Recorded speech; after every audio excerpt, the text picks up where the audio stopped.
Sarah Johnson, 30, sat in her small apartment in Denver, Colorado, looking excitedly at the luggage she packed for a family cruise. It was her first vacation in nearly 8 years, a week-long cruise to the Caribbean that she had been saving for months. Her parents, along with her younger sister Diana, had been looking forward to, and Sarah had thought she would finally be able to enjoy the moment with them. But just before she headed out the door, the phone rang. On the other end, her mother's voice was trembling with worry. "Sarah, honey, Grandpa is very sick. The doctor says he might not make it. I need you to stay." Sarah froze. Her grandfather, whom she respected greatly, had always been the person who cared most about her in the family. She didn't hesitate. "Don't worry, Mom. I'll be right there at the hospital," she replied quickly, her heart heavy. The vacation didn't matter if Grandpa needed her. But as she drove to the hospital, her phone buzzed with a social media notification. When she opened it, her heart sank to the bottom. She sat motionless in her car on the side of the road, her eyes glued to the screen. The image of her entire family, her parents, her sister Diana, her aunts and uncles, happily toasting on a luxury yacht, smiling brightly under the Caribbean sunset, made her feel like someone had just sucked the air out of her lungs. A memorable family trip, blue seas, golden sunshine and the most wonderful people. Diana's caption was like a knife piercing her heart. Sarah felt her heart clench, as if she had been betrayed by the people she trusted the most. Her parents had lied. They had made up a tragic story about her grandfather to force her to give up the trip she had been looking forward to for months. And now, while she was worrying about him, they were enjoying a wonderful vacation, completely guilt-free. Swallowing down the lump in her throat, Sarah shakily called her mother. The phone rang and rang, but no one answered. She tried her father. Same thing. Finally, she texted Deanna. "What's going on? Is Grandpa okay? Why are you guys on the cruise?" The message only showed "seen" with no response. Less than 5 minutes later, she checked her social media and found that Deanna had blocked her, as if they didn't want her to find out the truth. Sarah felt a surge of anger and hurt in her chest. She couldn't take it anymore. She started the car, turned around, and headed straight for Grandpa's house. If they had lied to her, she needed to see for herself that Grandpa was okay. When she arrived, Sarah saw that the lights were still on in his house. She rushed out of the car and knocked on the door, her heart racing. The door opened, and there stood her grandfather, steady, strong, with a look of surprise in his eyes when he saw his granddaughter. "Sarah, what happened to you?" he asked, his voice filled with concern. Sarah stared at him, a mixture of emotions swirling around her. She almost cried when she saw that he was safe. "Demi told me he was in trouble. I cancelled my trip to stay, but they lied to me." Her voice broke at the bitter truth. His grandfather squeezed her hand gently, pulling her into the house. "Come in, granddaughter." In the warm room, with the familiar smell of oak, Sarah told him everything, from her mother's call, to the photo on social media, to the family's deliberate attempt to cut off contact with her. His grandfather listened silently, his face becoming pensive and tense. "Your mother called me last week," he said slowly. "She said if you came to ask I should say I was in the hospital, but I couldn't do that. I refused." Sarah felt her heart constrict. "They planned to exclude you from the trip from the beginning." "It seems so." Grandpa sighed, disappointment in his eyes. "I didn't expect them to go this far." Sarah looked around the room, at the family photos still hanging on the walls, memories that now felt strange and painful. She had always tried to do her duty, to be the first to help when her family needed her, but they didn't take her seriously. She clenched her fists. They didn't have to make up a lie like that. They could have just said they didn't want you to come. They knew you would be hurt. But they manipulated you anyway. Grandpa nodded, his eyes deep. "Sometimes, my dear, the people you love the most are the ones who hurt you the most." Sarah swallowed, but instead of feeling helpless, she was now filled with determination. She had been tricked, left out, but this time, she would not stay silent. Sarah sat silently on the old armchair in her grandfather's living room. Her mind was spinning with a series of thoughts as painful truths were revealed one by one. In front of her, her grandfather was pensively pulling out a thick file from a drawer, the old papers containing a secret she had never expected. "Sarah, Perhaps it is time for you to know the truth, he said slowly, his eyes filled with disappointment and sadness. I have kept quiet for too long, hoping that things might change, but your parents have gone too far. Sarah took the file with trembling hands, her eyes scanned the first few lines, and her heart almost stopped.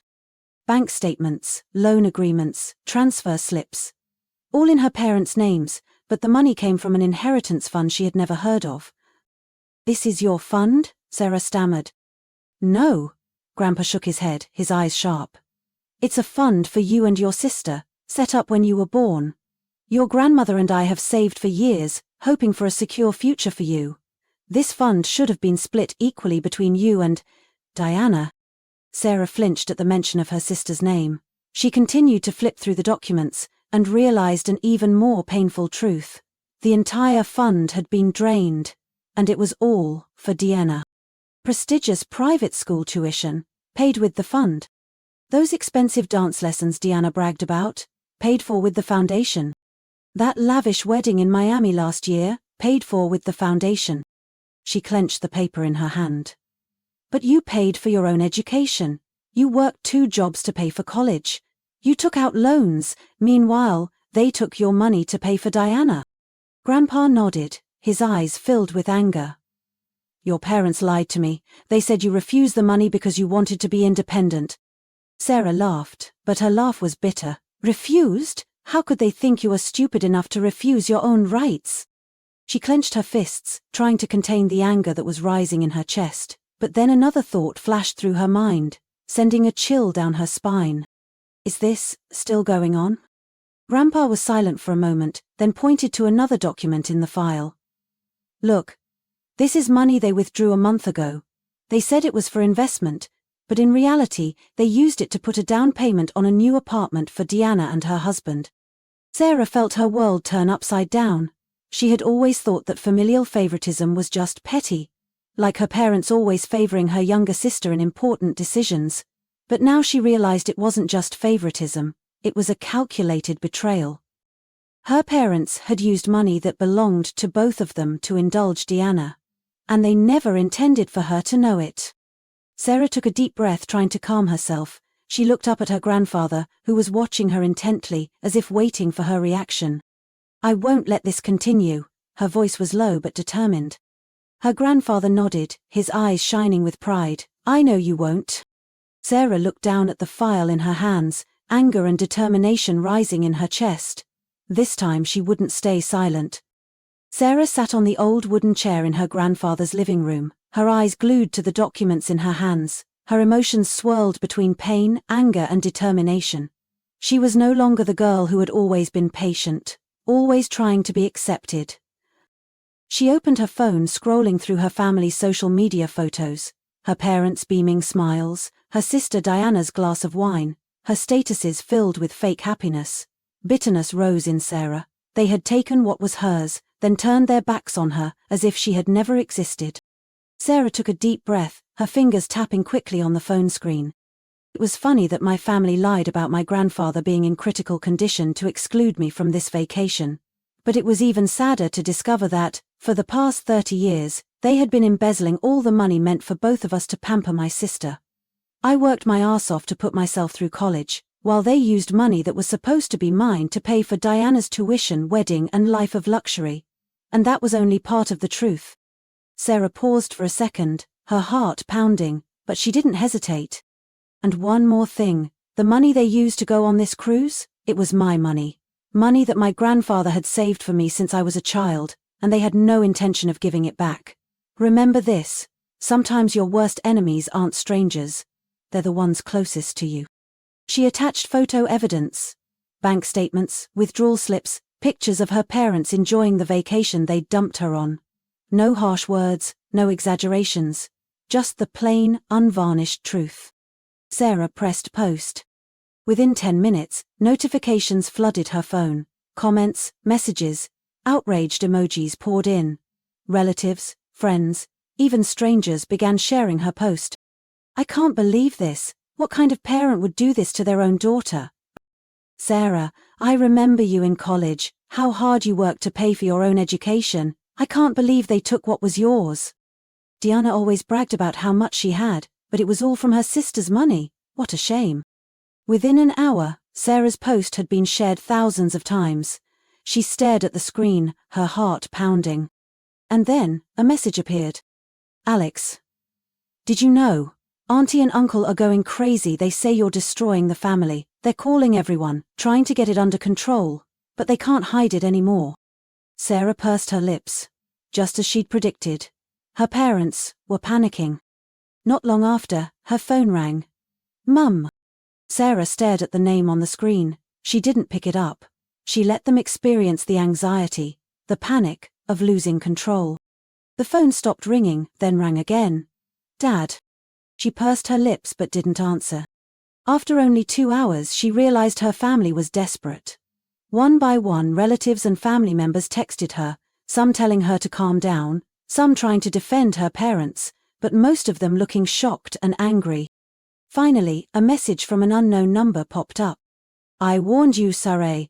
Permissional glance reserved, or you will regret it. Sarah took a deep breath. She didn't need to look to know who had sent the message. She looked up at her grandfather, who had been calmly watching her the whole time. We're about to see their true colors, he said slowly. Prepare yourself, granddaughter. Sarah nodded. She was ready. Sarah stared at her phone screen, the threatening text from her parents still flashing before her eyes. Her heart was pounding, but not with fear. It was with rising anger. They had taken everything from her, and now they dared to threaten her? Her grandfather put a hand on her shoulder, pulling her out of her thoughts. Sarah, it's time you knew the whole truth, he said, his voice low and heavy. Uncle David, Sarah's father's younger brother, stepped forward, a thick file in his hands. Grandfather and uncle glanced at each other, as if deciding whether to tell her. But then Uncle David sighed, placing the files on the table. Daughter, this is more than just a trip or a few embezzled tuition fees. It's much bigger than that. Sarah stared at him, her heart pounding. What do you mean? Uncle David opened the file, pointing to a yellowed page. This is your grandfather's original will. Before he died, he set up a trust fund for you and Diana, worth over $3 million. Sarah's head spun. $3 million? She repeated, her voice catching in her throat. Yes, her grandfather confirmed. Your grandfather wanted both of you to have a secure future, but... He paused, his face full of bitterness. Your parents embezzled most of it to pamper Diana, leaving you none. Sarah shook her head, trying to take in the information. But why have I never heard of this trust? No one has told me anything. Uncle David clenched his fists. Because they didn't want you to know. They convinced the fund manager, a close friend of your father's, that you didn't need the money, that you were the independent daughter, while Diana was the weaker daughter who needed financial support. Sarah felt a chill run down her spine. Her whole life had been manipulated without her knowing. She flipped through the documents, her eyes landing on a bank statement. Over $1,200,000 had been withdrawn to pay for Diana's college tuition, dance lessons, a trip to Europe, a car, and even a lavish wedding in Miami. Sarah clutched the document, her fingernails digging into the paper. What about your share? How much is left? Grandpa and Uncle David were silent for a long moment, then Grandpa said something that made her shiver. Nothing left. Sarah was stunned. What? Uncle David nodded, his voice low. The rest, about $800,000, was withdrawn from the fund a few months ago. They used it to buy a new apartment for Diana and her husband, and put it down on another investment. Sarah clenched her fists, so angry she felt her whole body shake. They had taken it all, every penny. She couldn't believe it. She had worked 2 jobs to support herself, had taken out student loans, had sacrificed her dreams, while her sister lived in luxury, on money that should have been theirs. She took a deep breath, trying to calm herself. But this time, she was no longer the good girl who had always endured. They had gone too far, and they were going to pay. She looked straight at her grandfather and Uncle David, her voice firm. Do we have proof? Grandpa nodded. Yes, and I've contacted a lawyer. Sarah nodded, determination burning in her eyes like fire. Good, then it's time to get what's yours. Sarah clenched the document in her hands, her breathing quickening. She'd thought her parents were just favoritism, favoring her sister a little more. But no, they were con men, traitors who'd stolen her future to build a life of luxury for Diana. And now they were planning to run away? Uncle David placed another sheet of paper on the table. Sarah, there's one more thing you need to know. She swallowed, her heart pounding as she looked at the new document. It was a series of bank statements. Large sums of money being transferred overseas to an anonymous account in Switzerland. Your parents are moving the rest of the money, Uncle David said, his voice low and worried. They've been withdrawing money from their accounts for the past few months. And here, he pointed to the most recent transaction, $100,000 to a law firm in Spain. Sarah frowned. What are they doing in Spain?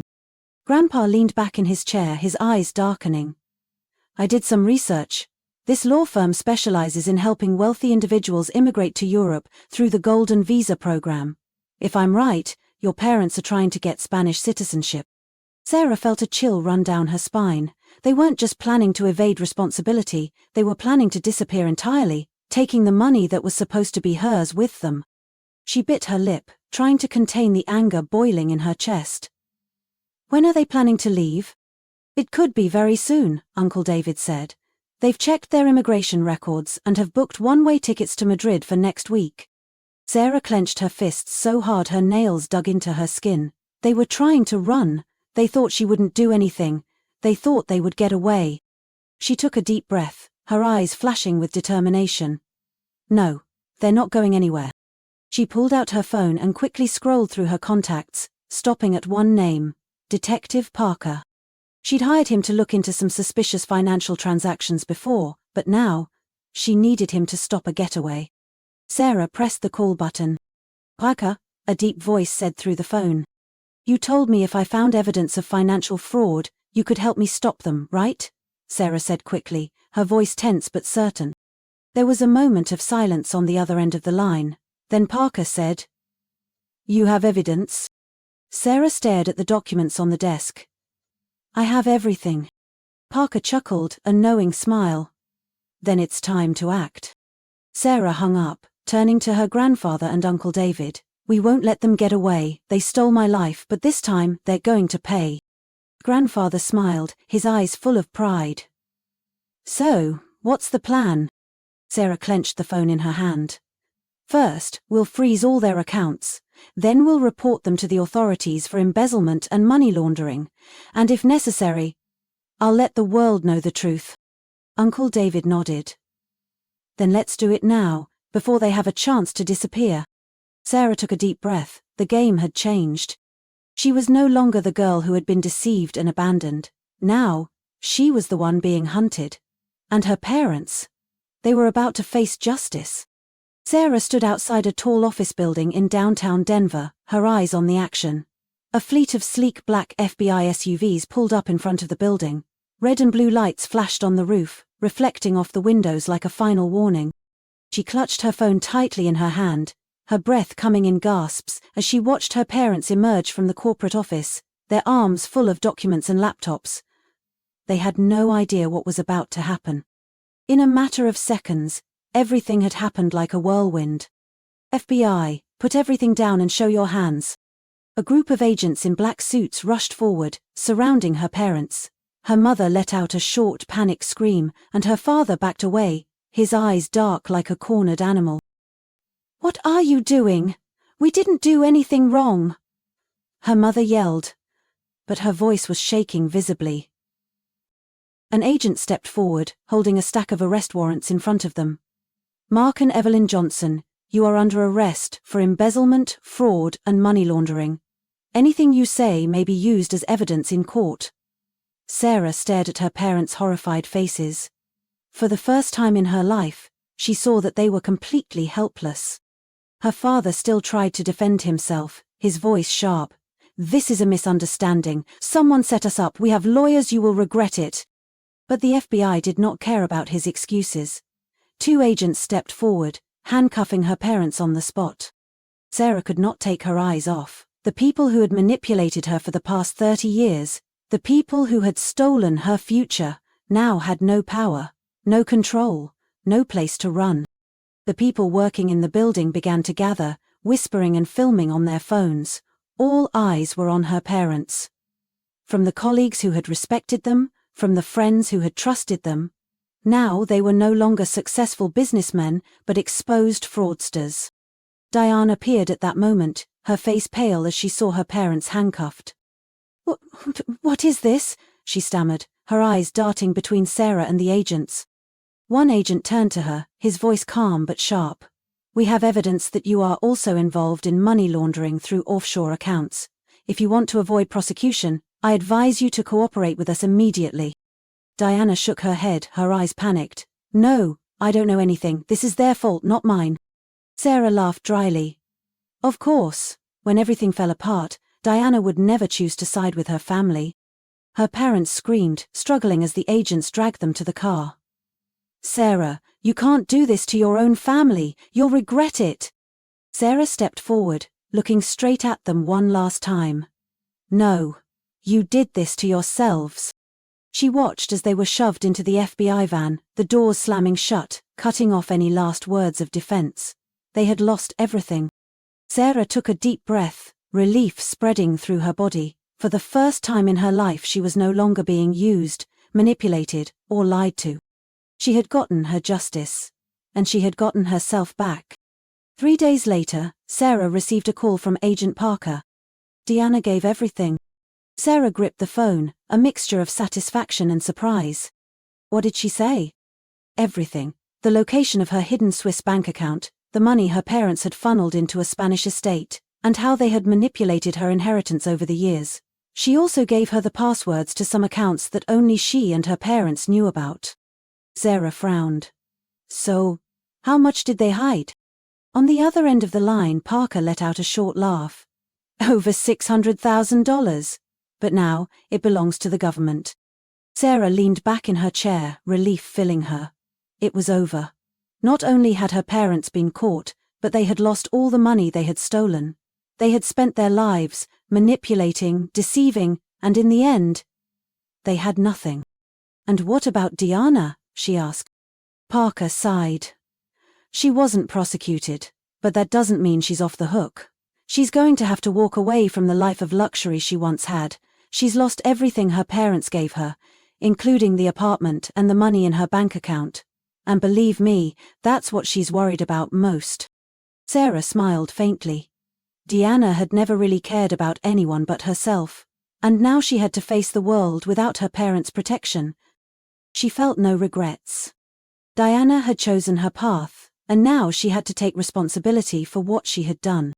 3 months later, Sarah walked out of the law office building with a sense of relief she had never known. The fight was over. Her parents had been formally sentenced to 15 years in prison for financial fraud and embezzlement of inheritance funds. They had fought hard, hired the best lawyers to get out of jail, but nothing could disprove the evidence Sarah had provided. Diana, after cooperating with the authorities, was granted immunity from prosecution, but her life had fallen apart.